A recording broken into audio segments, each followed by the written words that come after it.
Il y a des passages obligés, des rites qu'il faut savoir honorer. Au départ, il y a toujours une bonne raison pour ça, puis avec la répétition, parfois les pratiques se vident de leur sens.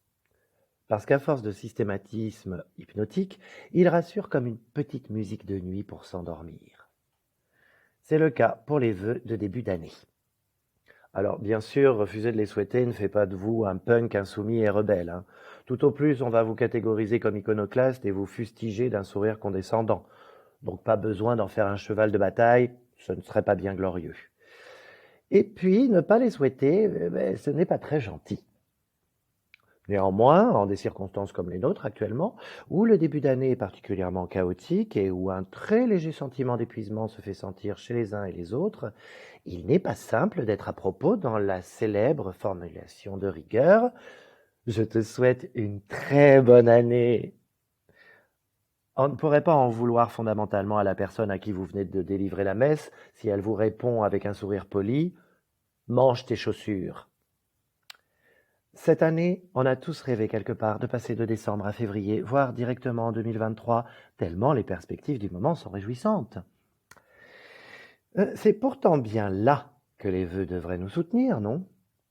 Une parole symbolique qui soit un support pour l'esprit afin qu'il puisse ainsi se projeter dans les vents tempétueux de l'incertitude du lendemain.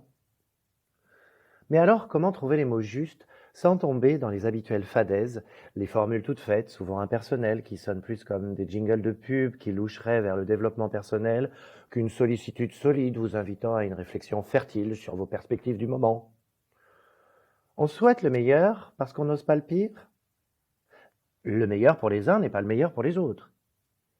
Et puis c'est encore une forme d'évaluation, une sorte de norme d'excellence, d'avoir une vie meilleure, comme si celle qu'on avait à l'instant T était complètement pourrie.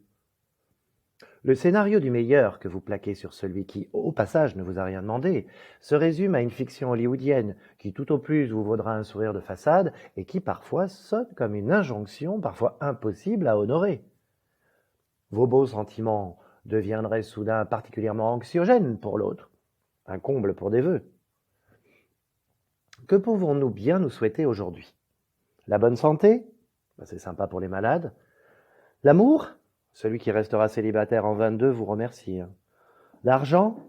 Une présidentielle digne? Une planète propre? Un nouveau variant euphorisant? Soyons sérieux. Et regardons-nous dans les yeux quand on lance cette formule magique que vous allez proférer à tout va. Je vous propose donc de ne rien se souhaiter. Mais très sincèrement, de le faire avec application et altruisme. Je vous souhaite un bon rien pour cette année. Un rien qui serait comme un espace vide vous permettant de respirer. Un rien comme une méditation sur la vacuité profonde de l'existence. Un rien qui vous libère des contraintes. Un rien qui peut revêtir la forme, la couleur, la saveur que vous avez envie.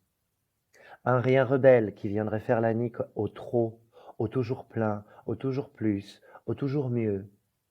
Un rien qui repose, un silence de plume qui vous envelopperait. Un rien insoumis, un rien dissident, un rien subversif. Un rien qui vous permette d'être vous-même sans toujours être qualifié.